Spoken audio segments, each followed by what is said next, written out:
जी next better देखें, estimation, estimator, estimate. Paper में या इंटरव्यू में या जब आप फील्ड में गए और आपने जॉब के लिए कहीं भी टेस्ट दिया ना, तो उसमें मोस्टली इंटरव्यू में क्वेश्चन पूछ लेते हैं, what is the difference between estimation, estimator and estimate. Sir एक वो हमने पढ़ा ना, स्टैटिस्टिकल इन्फेरेंस की दो ब्रांचेज है, एक एस्टिमेशन और दूसरी क्या है, टेस्टिंग ऑफ हाइपोथेसिस। सर तो वो टेस्टिंग ऑफ हाइपोथेसिस हम जब चैप्टर 16 में जाएंगे ना, तो उस पर हमने बहुत डिटेल से पढ़ना है। तो इसलिए मैंने उसको छोड़कर इसी साइड पर आ गया हूं जो हमारा चैप्टर से रिलेटेड है। ठीक है, तब देखें एस्टिमेशन क्या होती है, कहता है the process of estimating a true unknown value of a parameter on the basis of sample data is called estimation. वो तरीका जिसको आप अडॉप्ट करेंगे। ठीक है, फर्क करें, अब एक पॉपुलेशन पैरामीटर है, पॉपुलेशन पैरामीटर है जो ट्रू है लेकिन मोस्टली अननोन होता है। अब मुझे 600 बच्चों की हाइट की एवरेज नहीं पता, वो मुझे नहीं पता, समझ आई ना। अब मुझे वो नहीं पता, मेरे लिए वो अननोन है। हमेशा याद रखें, जो आपका पॉपुलेशन पैरामीटर होगा ना, वो मोस्टली केसेस में वो क्या होगा, अननोन होगा। पॉपुलेशन के बारे में तो पता ही नहीं होता कि वो क्या है, उसकी जो फर्क है, उसका मीन क्या है, उसका वेरियस क्या है, उसका स्टैंडर्डाइजेशन क्या है, हमें वो नहीं पता होता। लेट सपोज मैं कह देता हूं कि वो जो पैरामीटर है पॉपुलेशन का वो थीटा है। उसे हमने मेरे सेकंड ईयर के बच्चों को मैं पढ़ाया था कि पॉपुलेशन पैरामीटर को डिनोट करते हैं थीटा के साथ। ठीक है, किसके साथ डिनोट करते हैं, थीटा के साथ। मैं कह देता हूं वो जो पॉपुलेशन पैरामीटर है वो क्या है, थीटा है। अननोन है, थीटा की तरफ कुछ भी वैल्यू आ सकती है, कुछ भी न्यूमेरिकल आ सकता है। अब मैं क्या करता हूं ना, इस थीटा के मुतालिक ढूंढने के लिए मैं क्या करूंगा, लाजमी कुछ सैंपल पिक करूंगा, उस सैंपल से फिर मैं क्या निकालूंगा, एक एस्टिमेट निकालूंगा। क्या निकालूंगा, एस्टिमेट। जैसे अभी हमने प्रीवियस एग्जांपल में पढ़ा कि मैंने एक्स बार निकाल लिया 64 इंचेस, यानी ये मेरा आ गया एक्स बार।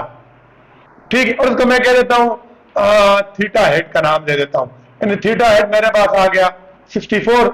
समझ आई। अब इसकी बेस पर ना, इसकी बेस पर मैंने कहा कि ये भी कितना है, 64। ठीक है, इस सैंपल की बेस पर मैंने इसके बारे में बता दिया कि ये भी क्या है, 64 है। तो ये जो प्रोसेस मैंने इख्तियार किया ना, जो तरीकाकार मैंने अडॉप्ट किया, उसको क्या बोलते हैं, एस्टिमेशन। कि जरा जो मैंने वो कैसे सैंपल पिक किया, फिर उसको मीन निकाला, फिर प्लस माइनस किया, डिवाइड किया, जो भी किया, वो जो तरीकाकार था वो मेरा क्या कहलाएगा, एस्टिमेशन कहलाएगा। ठीक है, समझ आई।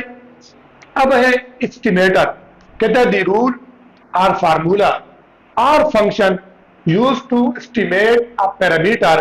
ठीक है, अब वो फार्मूला या वो रूल या वो फंक्शन कि जिसको इस्तेमाल करके आपने इस एस्टिमेट को ढूंढा, इस एस्टिमेट को ढूंढा, वो आपका क्या कहलाएगा, estimator.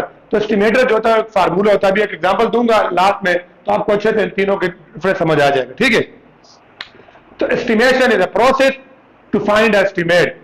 Estimator is a rule और a formula which is used to obtain the estimate। ठीक है, अब इसके बाद आ गया estimate, the numerical value obtained by। अच्छा ये चीज बेटा समझाता हूं, सॉरी ये लाइन रह गई। कहते the word estimator is used in general for a statistic। पीछे हमने पढ़ा था ना, सैंपल से जो हम एक न्यूमेरिकल वैल्यू निकालेंगे वो हमारी क्या कहलाती है, स्टैटिस्टिक्स कहलाती है। तो यहां पर वो कह रहा है कि एस्टिमेटर भी है ना, वो जनरली स्टैटिस्टिक्स के तौर पर यूज होता है। ठीक है, विच इज रैंडम वेरिएबल। मेरा खुद जो पब्लिक सर्विस कमीशन का टेस्ट हुआ था ना, तो उसमें एमसीक्यूज था कि एस्टिमेटर क्या होता है। वो वेरिएबल रैंडम वेरिएबल है कि वो कांस्टेंट है, वो क्या है, हमेशा याद रखें एस्टिमेटर जो है वो एक रैंडम वेरिएबल होता है। वो सैंपल टू सैंपल चेंज होता रहता है, सैंपल टू सैंपल चेंज होता रहता है, because it varies from sample to sample. ये तो हो गया।